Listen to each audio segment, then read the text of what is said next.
Então vamos iniciar aqui o nosso capítulo 2, introdução, né?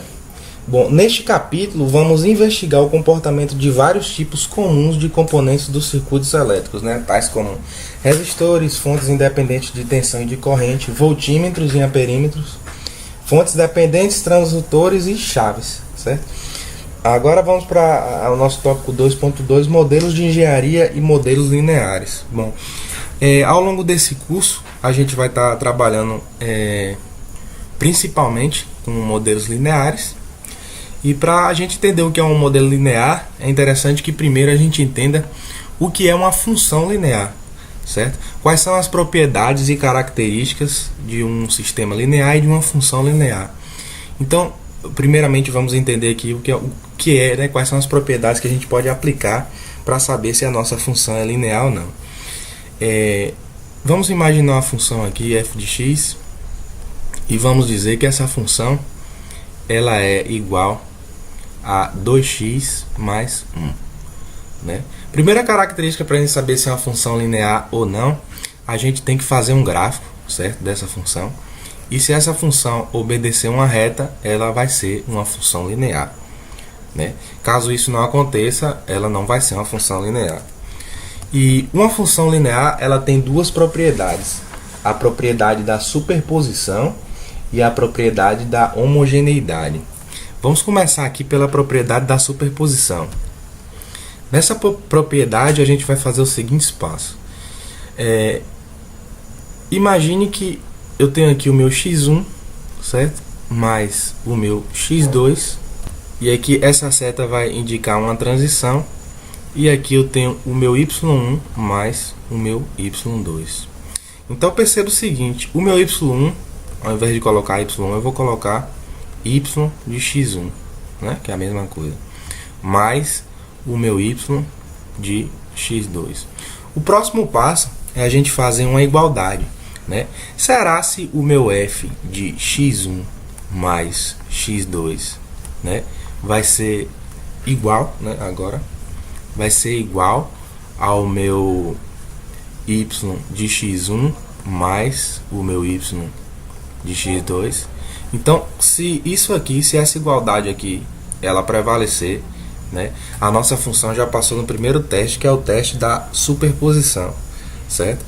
Então perceba que quando eu tenho duas entradas, né, a soma de duas entradas ela tem que ser igual, né, a resposta da minha entrada 1 mais a resposta da minha entrada 2, certo? Então nós vamos fazer isso aqui para esse circuito aqui, para essa função aqui, certo? Vamos imaginar aqui que nós temos deixa eu pegar só uma.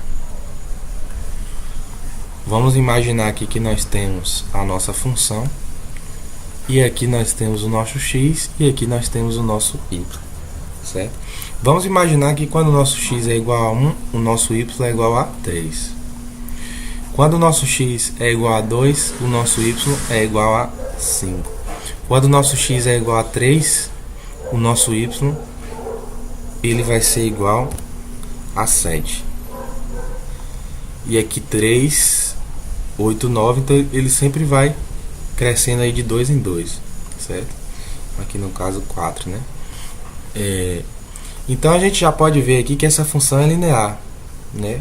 Porque se a gente for traçar esse gráfico aqui, isso vai seguir, nós vamos obter uma reta, certo? Sendo assim, vamos ver se essa igualdade aqui é satisfeita, certo? Então, quem é o nosso y de x1? O nosso y de x1 é igual a 3. Mais, quem é o nosso y de x2? Nosso y de x2 é igual a 5, né? Isso aqui tem que ser igual ao nosso f de x1 mais x2. Quem é o nosso f de x1 mais x2? Nesse caso aqui, o nosso x1 ele é igual a 1, né? E o nosso x2 ele é igual a 2, certo? Eu já falei para esse brother aqui que eu tô gravando os vídeos, só que mesmo assim ele continua ainda a insistir em mandar recados aqui, mas tudo bem. Aliás, o apelido dele chama-se Senhor Inconveniente. Então nós vamos pegar aqui nessa equação e vamos substituir x1 mais x2, que no caso vai ser 3, né? Então o meu f de x vai ser igual a 2 vezes 3, que é igual a 6, mais 1, 7. Ué, mas espera aí, acho que tem alguma coisa errada aqui, né? Porque y de x1 mais y de x2, isso é igual a 8. E y de x1 mais x2, que é o f de x1 mais x2, que é f de 3, isso é igual a 7. Então, das duas, uma, né? Ou essa função aqui ela não é linear, ou então essa minha regra de função linear ela está equivocada, né? Então eu sugiro a vocês que façam uma reflexão, né, para ver o que é que realmente está acontecendo. Pode dar uma pausa no vídeo e ver se realmente essa função aqui é linear ou não é linear. Bom, a resposta é a seguinte: essa função aqui, apesar de ela ser uma função do primeiro grau, ela não é uma função linear. E às vezes muitos alunos têm dúvida, né, a respeito disso aqui, mas o que acontece é que essa função aqui, ela na verdade é uma função do primeiro grau. No entanto, para mim ter uma função linear do primeiro grau, certo? Eu preciso que esse coeficiente b aqui ele seja igual a zero, tá certo? E esse valor aqui, né, ele pode ser um número real. No entanto, esse coeficiente meu aqui tem que ser zero. Então perceba que se eu somar y de x1 mais y de x2, isso vai dar igual a 8. E se eu fizer f de x1 mais x2, e essa classificação minha aqui para linearidade, ela está coerente, tá certo? Então perceba que essa função não é uma função linear, tá certo? Agora, o que seria uma função linear? Digamos que aqui agora eu tenha apenas f de x igual a 2x. Então vamos ver. Eu peço desculpa aí pelos barulhos, porque eu só tenho agora para gravar, felizmente, e o pessoal às vezes fica gritando, crianças berrando aí, e motos e carros passando. Então vamos ver se esse teorema da superposição agora vai obedecer essa regra aqui, tá certo? Então eu tenho f de x é igual a x2. Então vamos dizer que o meu x1 aqui agora seja, deixa eu só colocar os valores aqui, tá certo? E obviamente, como eu falei já, para confundir vocês, uma função linear, ela é uma função onde é uma reta, e essa reta ela tem que passar aqui, tá certo? No centro do eixo. É bom a gente fazer isso porque isso fica gravado, né, na mente. Não acredito, tal, para algumas pessoas que porventura eu posso se surpreender com isso. Então nós temos aqui uma nova tabela, e nessa tabela aqui vamos dizer assim, o meu primeiro valor é 1, logo aqui eu tenho 2, depois eu tenho 2 e aqui eu tenho 4, depois eu tenho 6, perdão, depois eu tenho 3 e aqui eu tenho 6, aqui eu tenho 4 e aqui eu tenho 8, certo? Esse x1 mais o x2, ele pode ser qualquer valor aqui, né? O meu valor 1, meu valor, digamos que aqui sejam os meus valores, né? 1, 2, 3, 4, então só por exemplo eu vou pegar o meu x2 igual a 2, certo? Mais, perdão, o meu x1, né, igual a 2 e o meu x2 igual a 4. Posso até pegar 5 aqui. Então aqui vai ser 10, né? Então x2 vai ser 5. Nós vamos fazer a transição. Isso aqui vai ter que ser y de 2 mais y de 5, certo?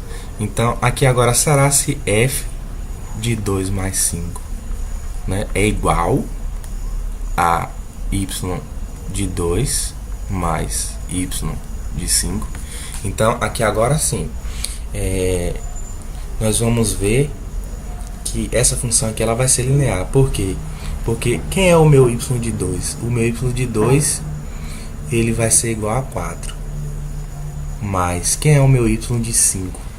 O meu y de 5 ele é igual a 10, 14.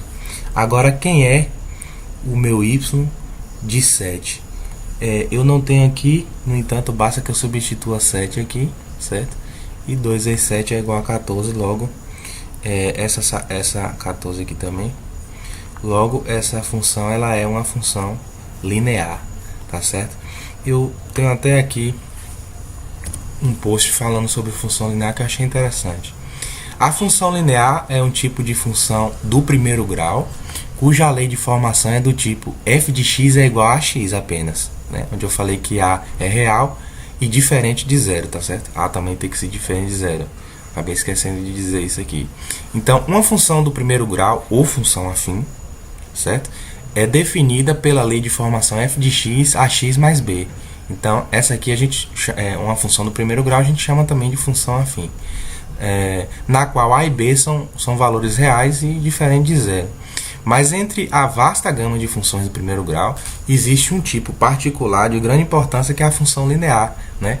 E essa função linear, como eu havia dito, é aquela em que temos b igual a zero, né? Isso é a sua lei de formação, é do tipo f de x é igual a x. Então, não se confunda, porque isso aqui não é uma função linear, certo? Então, nós temos aqui uma função linear, né? Perceba que é uma reta e essa reta tem que passar no ponto zero, tá certo? Uma função linear, e assim vai. Existe também outra propriedade, né, que essa função exibe, que é a questão da homogeneidade, certo? Então, uma função linear, certo? Ela tem que obedecer o critério de homogeneidade. E o que é que isso significa? Basicamente, eu tenho aqui que o meu um dado coeficiente A1 vezes o meu x1, certo? Isso tem que ser equivalente aqui ao meu A1 vezes o meu f de x1, certo? Então, perceba que eu tenho aqui agora embaixo que o meu f de A1 vezes x1 ele tem que ser necessariamente igual a A1 vezes f de x1, tá certo? Então essa aqui é a propriedade da homogeneidade. Então vamos aplicar aqui a propriedade da homogeneidade, por exemplo, em uma função f de x igual a x ao quadrado, certo? Então vamos fazer aqui a nossa tabelinha. E essa tabela ela é a seguinte: eu tenho aqui x, tenho aqui y, né? Digamos que aqui quando eu tenho 0, eu tenho 0, quando eu tenho 1, eu tenho 1, quando eu tenho 2, eu tenho 2, perdão, quando eu tenho 2, eu tenho 4, não é isso? Quando eu tenho 3, eu tenho 9 e quando eu tenho 4, eu tenho 16, e assim vai.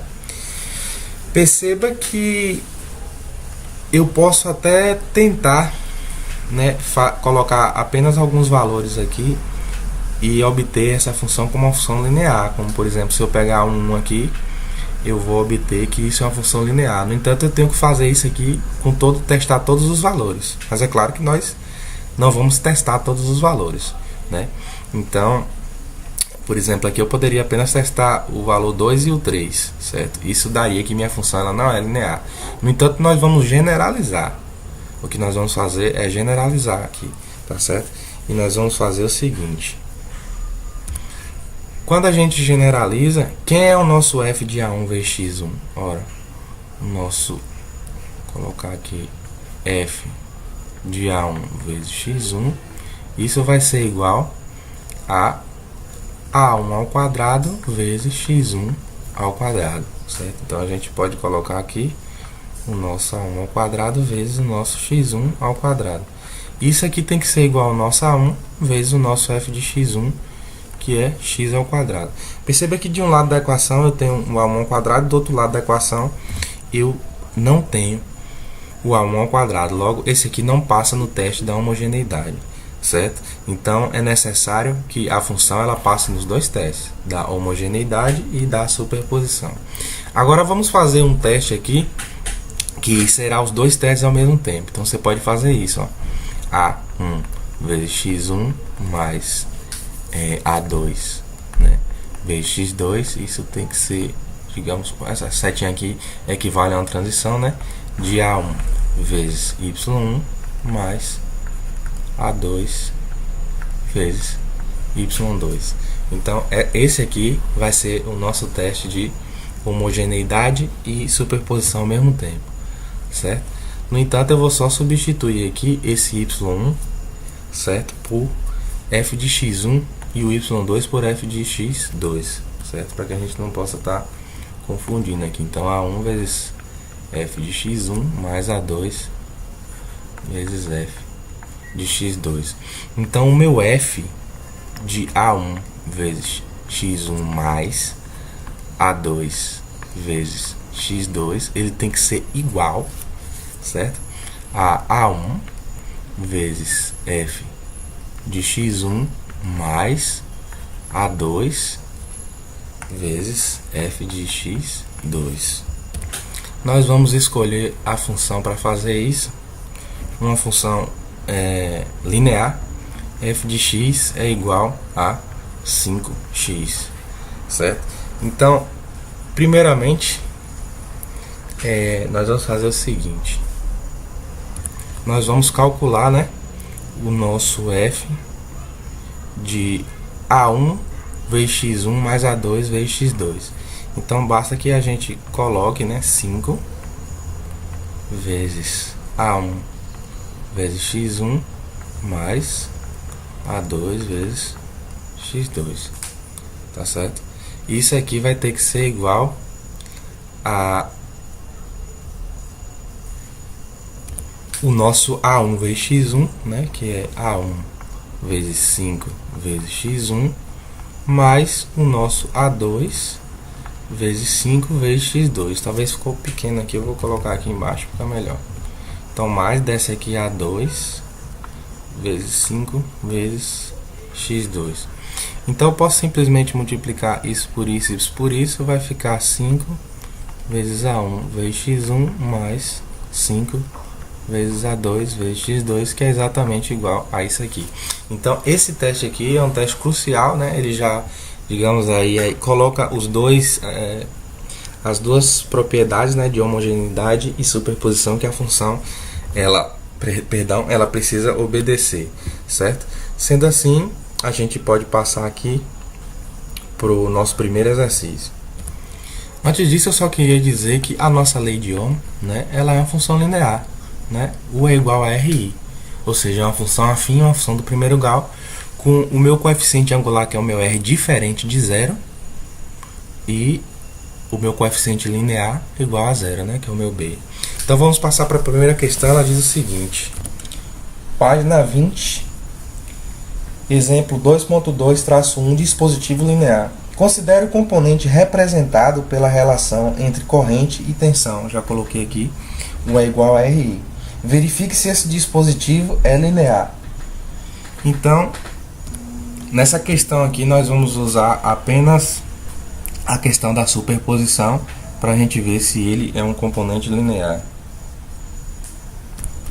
Então, nós temos aqui, vamos colocar I1, né, mais I2, fazer a nossa transição aqui para U de 1 mais U de I2. Então, o nosso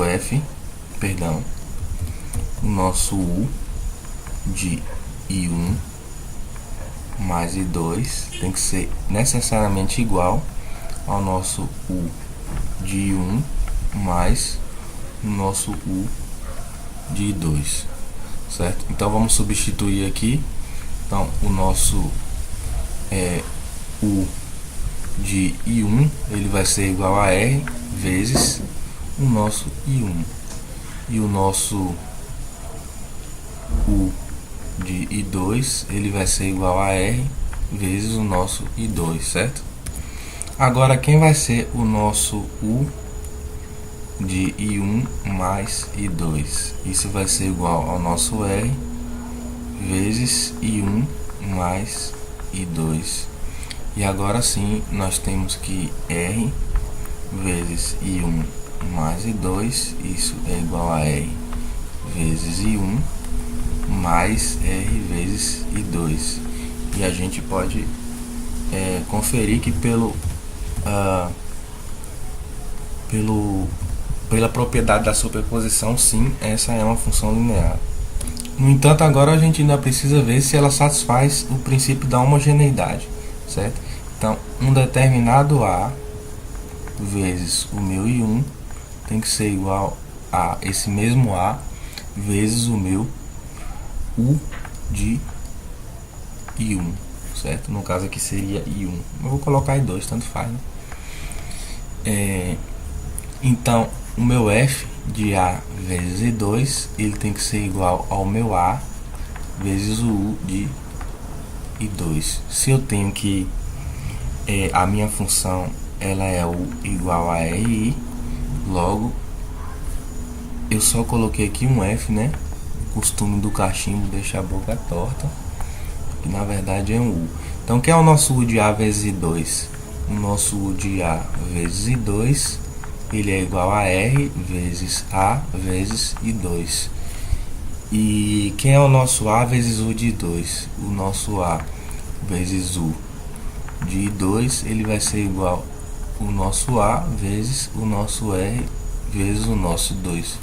Então perceba que pela propriedade da homogeneidade, essa função aqui é uma função linear. Então, como a gente já testou as duas propriedades, nós podemos dizer que essa é uma função linear. De cara assim é bastante simples ver, né? Uma função linear, f de x, se for uma função do primeiro grau aqui é igual a x, isso vai ser uma função linear, né? A x aqui, tá certo? Mas existe algumas equações, como as equações diferenciais ordinárias, que não vai ficar tão claro assim a olho nu, né? Ok, então vamos para o exemplo 2.2-2, tá certo? E essa questão diz o seguinte, esse exemplo, né? Considere o componente representado pela relação corrente e tensão U é igual a I ao quadrado. Então vamos simplesmente dizer aqui que o nosso U é igual a I ao quadrado. Perceba que logo de cara a gente sabe que não é uma função linear, né? Porque eu tenho o meu I ao quadrado aqui. Mas tudo bem. A questão pede para verificar se é linear. Bom, nessa questão aqui eu vou usar apenas o princípio da superposição, porque começou a chover aqui. Porque se o princípio da superposição, acho que não vai atrapalhar o barulho, não acredito. O princípio da superposição ou o princípio da homogeneidade falhar, então se qualquer um dos dois falhar, com certeza a função ela não é linear, né? Então vamos aplicar aqui o princípio da superposição como faz o livro. Então eu tenho aqui que o nosso I1 mais o nosso I2, né? A transição aqui para o nosso F de I1 mais F de I2. Logo, o meu F de I1 mais I2, o F de I1 mais I2 tem que ser igual agora, tá? Ao meu F de I1 mais o meu F de I2. Agora, quem é o meu F de 1, né? O meu F é tudo U aqui, cara. No lugar do F eu vou trocar por U, assim, dessa forma. Pronto, e por fim, aqui em cima, então nós temos que, aqui faltou o U, não é isso? Quem é o nosso U de I1? O nosso U de I1, ele vai ser igual a I1 ao quadrado.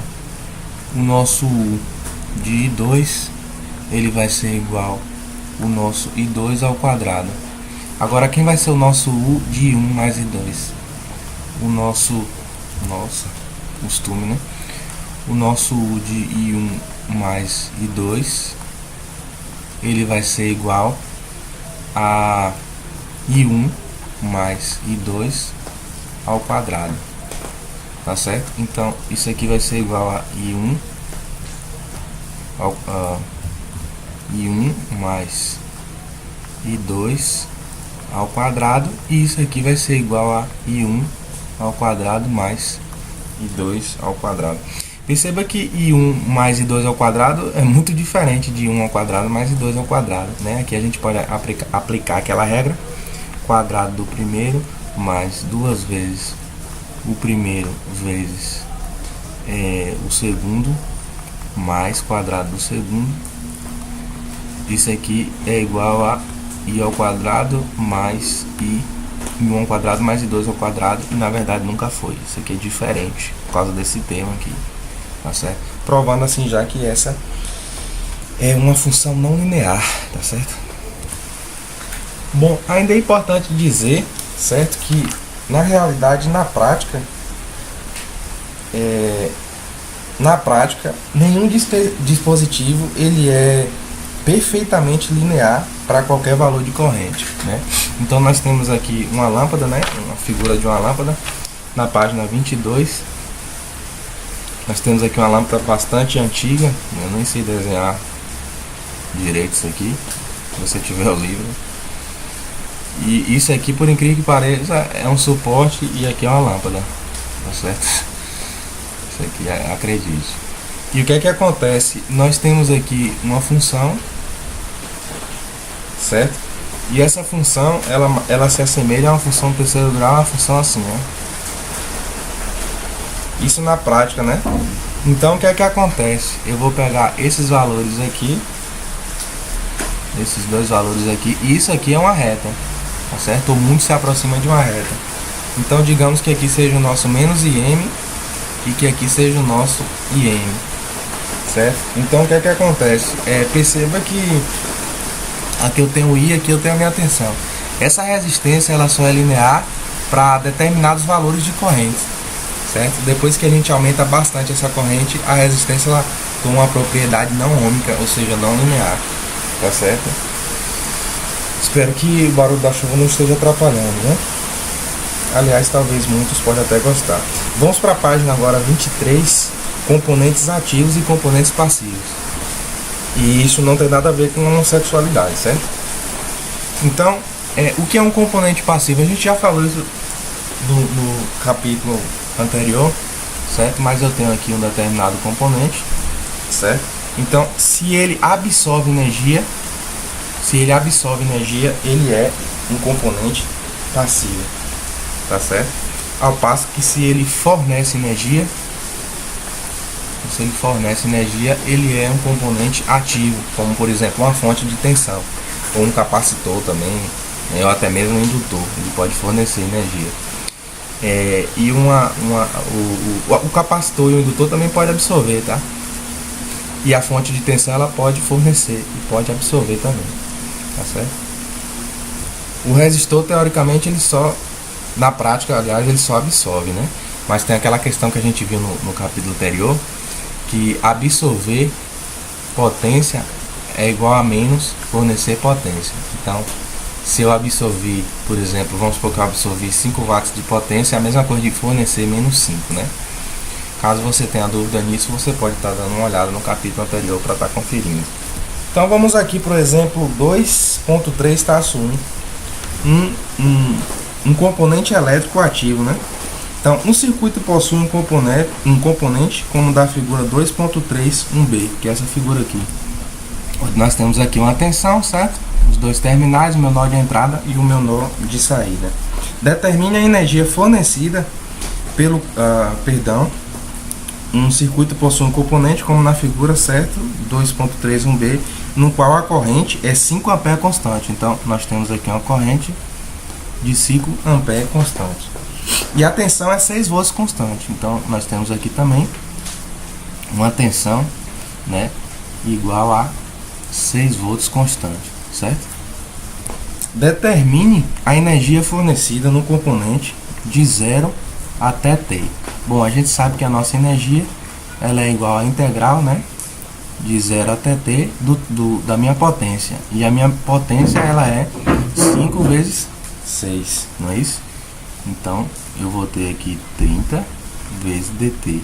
Ora, o meu trabalho vai ser igual a 30t e só, né? 30t joules. Então, na realidade, eu teria que ter o t para saber qual é o meu trabalho, né? Mas a resposta é: o trabalho é igual a 30t joules, certo? Vamos passar aqui agora para o outro tópico, que é o nosso tópico de resistores, na página 24, né? 2.4 resistores. Bom, a gente já falou bastante a respeito de resistores. Eu vou estar deixando o link aqui para você conferir lá na nossa parte de elétrica, né?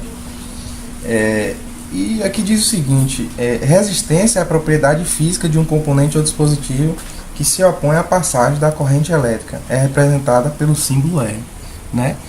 Então, na verdade, a resistência, ela nada mais é de que, por exemplo, eu tenho aqui, né, eu já havia feito essa analogia, a minha fonte de tensão. E aqui eu tenho o meu resistor, certo? Então, o que é que esse resistor faz? Percebe que quando eu ligo uma tensão aqui, vai passar uma corrente nesse sentido. E a gente já viu que a nossa corrente, ela é o deslocamento, né, de elétrons. Então, é como esses elétrons, eles estão aqui se deslocando no fio, tá certo? Essa é a minha corrente. Você já deve saber o que é corrente na altura do campeonato, senão vai lá no primeiro capítulo e volta para cá. Então, essa resistência aqui, né, quanto maior for, ela vai ser uma barreira para os meus elétrons passarem, certo? É uma resistência, né? Ela vai resistir à passagem da corrente. Então, se os meus elétrons, vamos supor que pela lei de Ohm, U é igual a RI, certo? E essa lei ela pode ser facilmente testada, né, empiricamente. E aqui vamos supor que eu tenha esse resistor aqui e que eu não saiba qual é a sua resistência. Como é que se mede a resistência do resistor? Então, vou pegar um multímetro, vou medir aqui e vou ver que essa tensão aqui ela tem 12 volts, certo? Uma bateria de 12 volts. Então, eu vou colocar aqui, certo? E eu vou ter uma tabelinha de correntes aqui, certo? Então, vamos supor que a primeira medida deu 12 volts e 1 ampere, certo? Quando eu coloquei 12 volts, deu 1 ampere. Logo, eu troquei a bateria, coloquei uma bateria de 24 volts e isso deu 2 ampere. Então, aqui eu já sei, né? Perdão, aqui é 2. Então, aqui eu já sei que a minha resistência, né, ela é nada mais nada menos que 12 ohms, certo? Na verdade, eu nem precisava ter feito vários testes, né? Mas aqui a gente faz o seguinte: se eu pegar o 2 dividido por 1, eu acho minha resistência. Se eu pegar o 24, né, e dividir por 2, eu acho a minha resistência também. Ou seja, obviamente a primeira vez que fizeram isso, tiveram que fazer vários testes, né, para até ver que a resistência é algo linear. Mas hoje, pela lei de Ohm, evidentemente, basta a gente ter a tensão e a corrente que a gente vai ter a resistência. Então, se eu mudar a minha resistência, se eu aumentar a minha resistência bastante, vai passar muita pouca corrente aqui. Então, a resistência ela resiste à passagem da corrente, tá certo? No entanto, nós temos também a segunda lei de Ohm, certo? Porque Ohm ele fez vários experimentos e ele descobriu o seguinte, que eu tenho aqui a minha área, certo? Que nesse caso aqui seria πr ao quadrado vezes o comprimento, tá certo? Então, eu tenho aqui a minha área e Ohm ele fez uma igualdade aqui, onde ele disse que R é igual a P, né, que é o coeficiente de resistividade, vezes L dividido por A. Então, perceba o seguinte, que quanto mais eu aumento a minha área, menor vai ser a resistência, viu? Então, se eu pegar um fio bem grande, eu já vi alguns alunos se confundir, né? Pegar um fio bastante grande, né? No sentido da área dele bastante grande.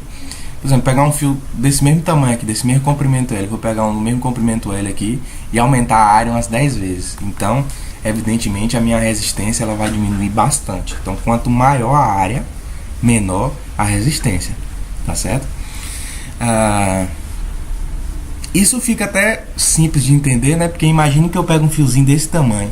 Então imagine vários elétrons aqui dentro e tudo mais, né? Eles não têm muito espaço, digamos assim, para absorver energia de tanta tensão, né? Aqui não, é mais tranquilo, tudo mais, né?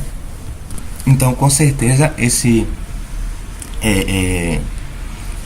metal aqui grande, ele vai esquentar menos. Então, se eu pegar um metal bem pequenininho mesmo, bem pequenininho, os elétrons vão se chocar tanto lá dentro, né, que até luz ele vai emitir, e no caso é a nossa lâmpada, certo? Então nós temos aqui uma tabela com alguns coeficientes de resistividade, né? E o cobre ele tem 1.7 vezes 10 a menos 6, o alumínio ele tem 2.7 vezes 10 a menos 6, o carbono 4 vezes 10 a menos 3, o silício é bastante grande, né? 2,3 vezes 10 a quinta, e o poliestireno é 1 vezes 10 a 18, tá certo? Então perceba que quanto menor, né, o coeficiente de resistividade, melhor aí pra gente tá passando a nossa corrente elétrica, certo? Então perceba que entre todos eles, até avião tá passando hoje aqui. Nossa. Perceba que de todos esses o cobre, né, é o melhor para se transportar energia aqui sem que haja muita perda por resistência, por efeito Joule, certo? Então o nosso amigo é o Ohm, né? O George Simon, não sei, Ohm. Ele nasceu em 1787 e morreu em 54, né? E essa lei aí foi descoberta em 1827, né? E aí o Ohm foi escolhido como a homenagem aí, né? Quando a gente tem uma resistência de 5 ohms, né? Então é homenagem ao sobrenome dele, tá certo? Existe também, gente, o inverso da resistência, né? Aqui é a resistência e aqui é o inverso da resistência, 1 sobre R. Isso aqui é chamado de condutância, certo? E no sistema internacional ele é dado em Siemens, certo? Então, na verdade é a mesma coisa, né? Só que alguns preferem dizer aí condutância. Por exemplo, eu tenho um resistor aqui de 10 ohms, certo? Tem um resistor aqui de 10 ohms. Então esse resistor, né, tem uma condutância de 0,1 Siemens, né? Alguns colocam, porque aqui eu tenho ohm, OHM. Alguns colocam, e o símbolo é esse aqui, né? Alguns dizem que a condutância ela é o mu e o símbolo ao contrário. Só que no Sistema Internacional de Medidas é o Siemens mesmo, certo? Só para constar, quando falar em condutância vocês já ficam sabendo, né? O símbolo do resistor, evidentemente, ele é esse aqui, certo? Quando a gente for usar ele aí, tá bom? Então vamos para nossa primeira questão, tá certo?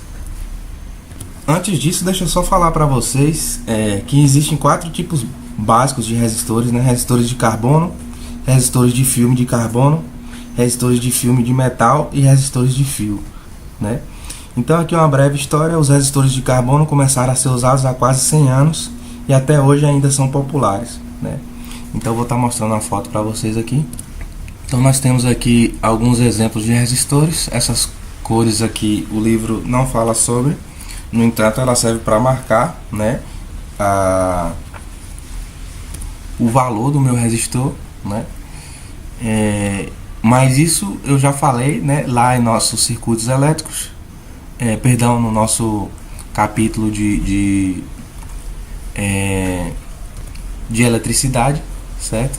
Então eu não vou estar repetindo. Se você quiser eu vou deixar um link para você ir lá. Aqui são resistores variáveis, certo?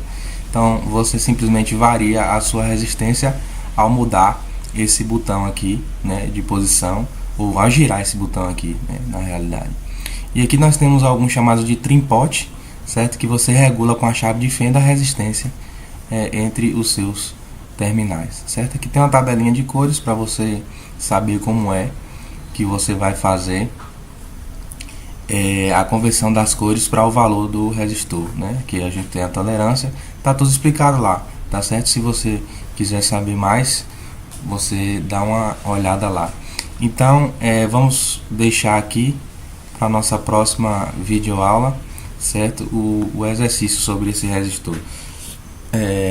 Eu espero que vocês gostem, tá certo?